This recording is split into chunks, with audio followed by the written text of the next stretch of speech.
আল্লাহ রাব্বুল আলামিন বলেন, নবী আপনি জিকির করবেন, ওয়াযকুর রাব্বাকা ফি নাফসিকা তাদাররুআ ওয়া খিফাতা ওয়া দুনাল জাহরি মিনাল কাওলি বিল গুদুবি ওয়াল আসাল ইলা আখির আয়াত।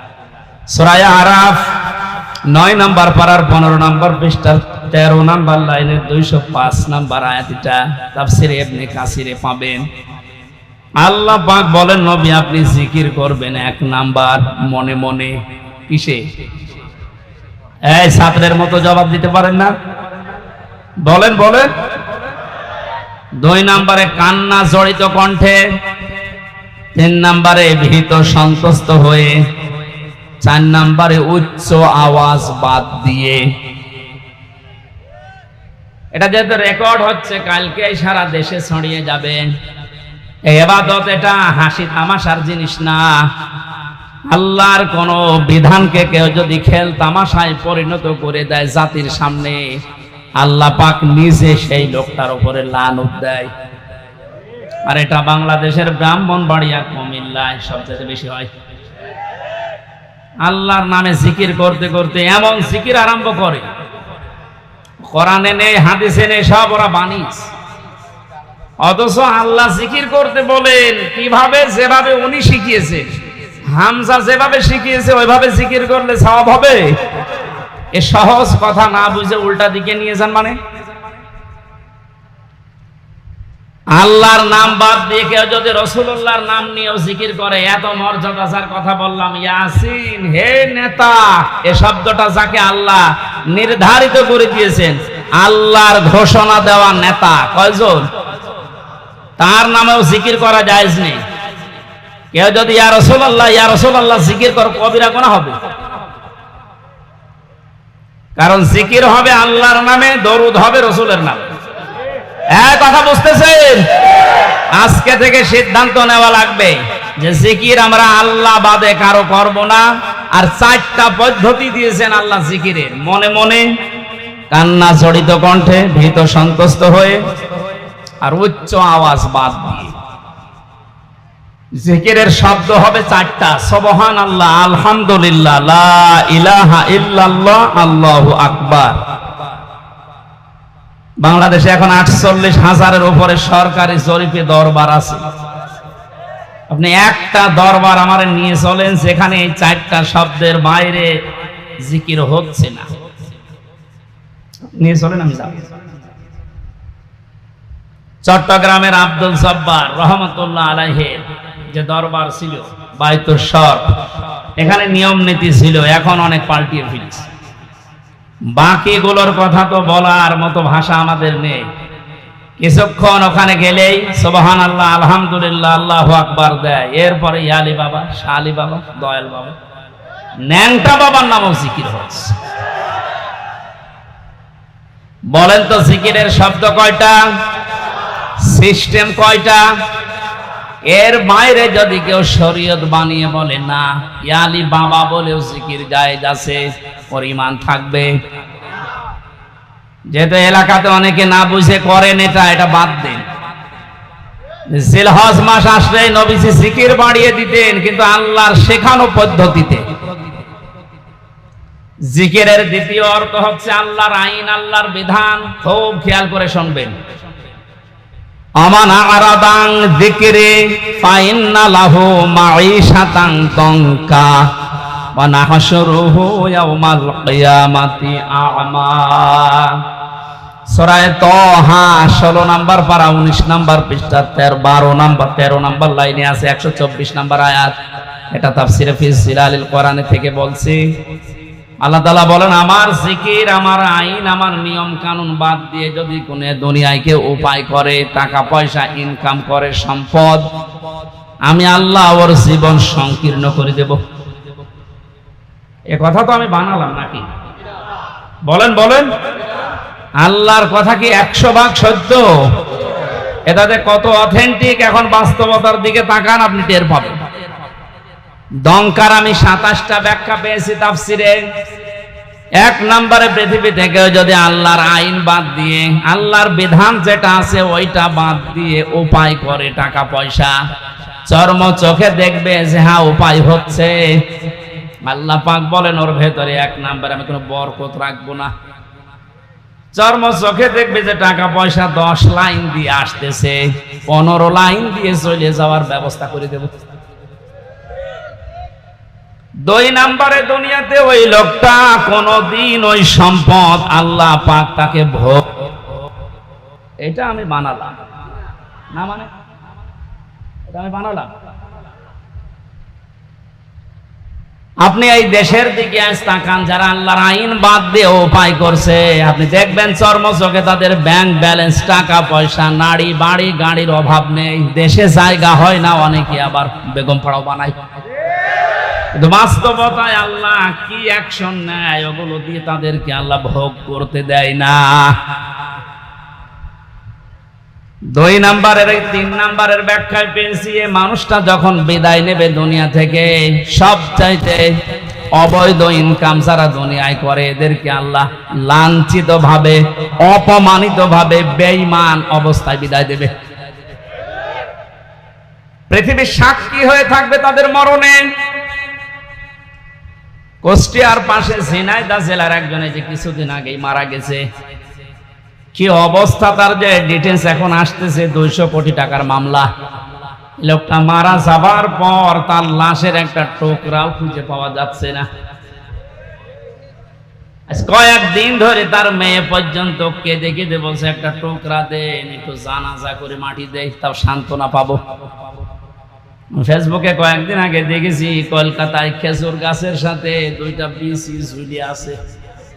অনেকে বলছে এটা ওই লোকের বিসি না, এটা তাকিয়ে দেখলাম যে না, মানুষের বিসি অত বড় হয় না, ওটা মনে হয় ছাগলের বিসি হবে।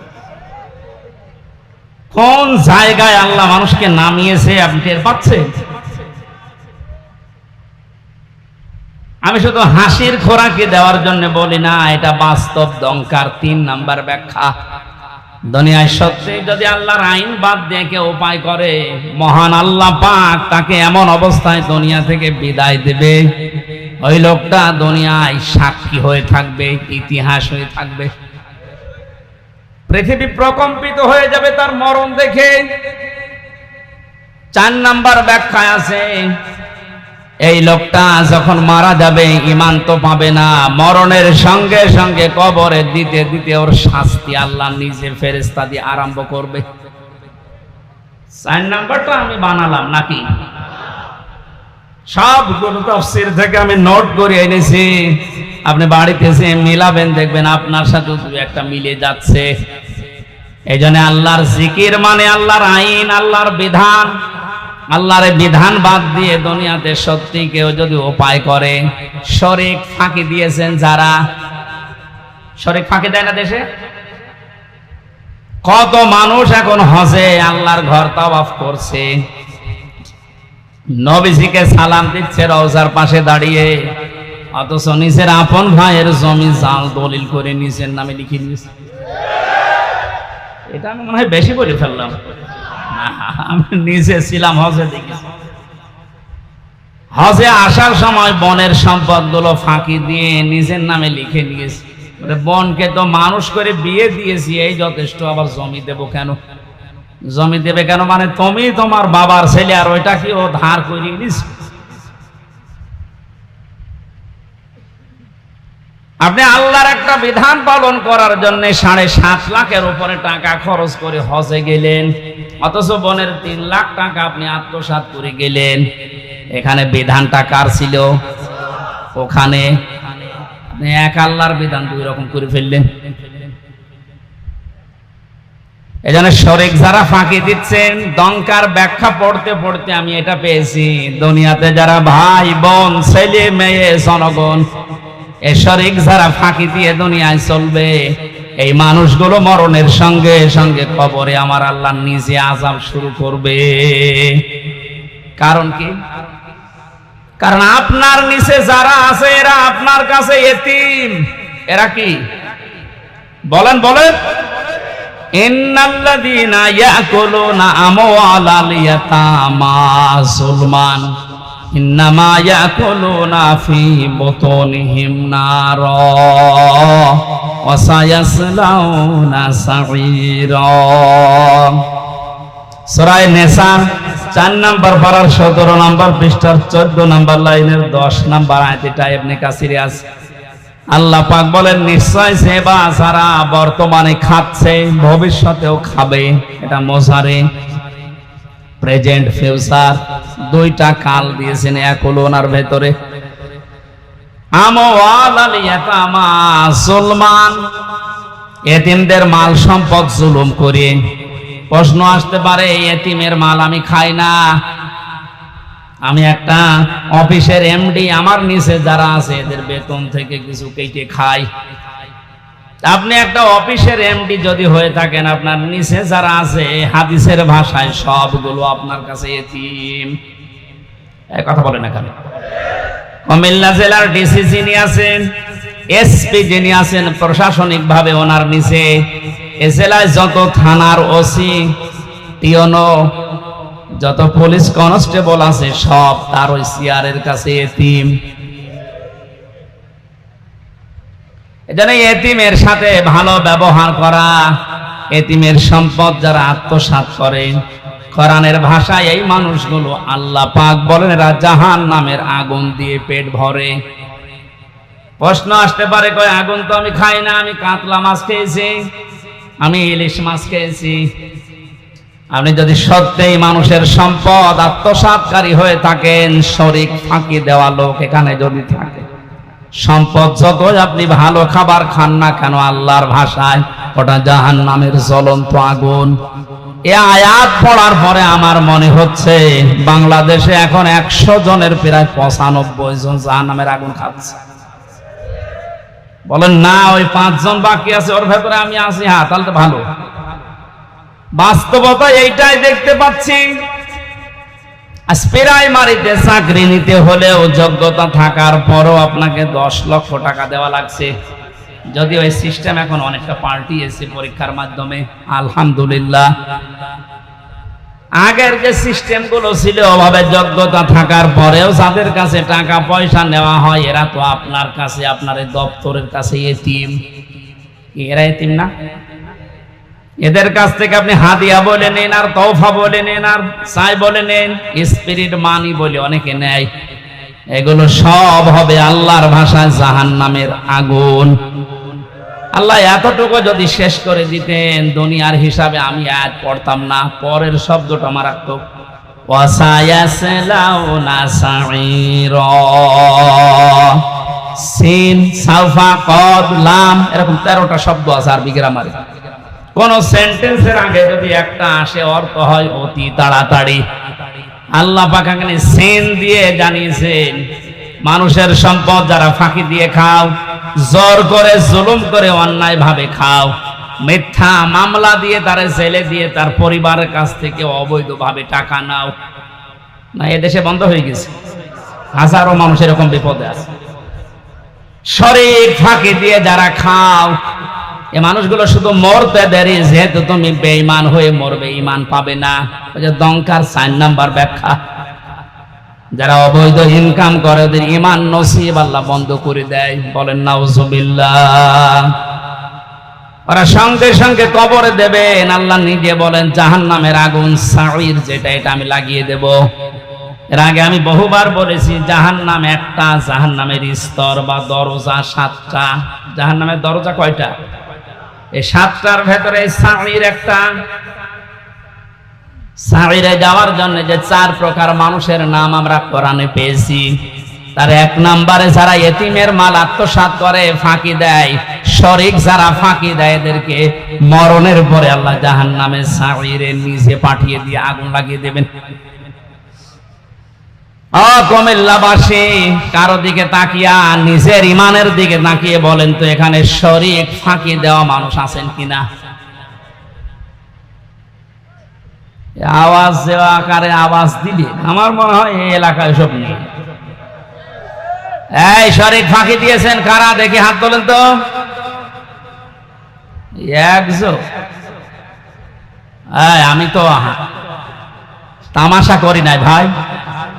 সত্যি যদি এরকম থাকেন, আপনার ক্ষতি আপনি নিজে করছেন। যাদের জন্য আখের গোছাতে শরীক ফাঁকি দিচ্ছেন, আপনি চোখ বন্ধ করে দেখেন, এ মানুষগুলো একদিনও আপনার লাশকে বাড়িতে রাখতেও রাজি হবে না, বলবে না জিন আসবে। অথচ তাদের আরামে শান্তিতে রাখার জন্য আপনি নিজের ভাইয়ের নিজের বোনের সম্পদটা ফাঁকি দিয়ে রেখে দিলেন। আরে ভাই, আপনি এখন যদি চোখ বন্ধ করে যান, আপনি তো বেঈমান হয়ে মারা গেলেন। ওই অবৈধ সম্পদটা আপনার মেয়ে, আপনার ছেলে, আপনার স্ত্রী আরো অবৈধ কাজে ব্যয় করবে, আর ফ্ল্যাক্সি লোড হয়ে বিকাশ নগদ হয়ে সব আপনার কবরে যাবে। যদি বলেন আমার তো নগদ খোলা নেই, এমনি খুলে যাবে, খোলা লাগবে না। আল্লাহ আমাদেরকে সহজভাবে বুঝ যেন দান করেন, বলেন আমিন। জিলহজ মাস 4 নম্বরে নবীজি বেশি বেশি যেটা করার জন্য আহ্বান জানিয়েছেন সেটা হচ্ছে এই মাস যারা পাবে, সামর্থ্য যদি থাকে অবশ্যই যেন তারা হজ করে। আজ হাজারো মানুষ হজ করার সামর্থ্য থাকার পরও হজে যাচ্ছে না। এখানে যারা দায়িত্বে আছেন, এই মন্ত্রণালয়ে যারা আছেন, আমাদের পাশের রাষ্ট্র হিন্দু রাষ্ট্র, হজে যাওয়ার পরে আমি দেখেছিলাম ওখান থেকে হজে যেতে বাংলাদেশের 3 ভাগের 1 ভাগ টাকা লাগে। তারাও তো এত দূর থেকে যায়, হজের খরচ যারা উল্টা পাল্টা করে বাঁচিয়ে সিন্ডিকেট করে এখান থেকে হাসিদেরকে আল্লাহর ঘর পর্যন্ত যেতে বাধা দিচ্ছেন, আপনিও আল্লাহর পথে বাধা দানকারী হিসাবে কিয়ামতে উঠবেন।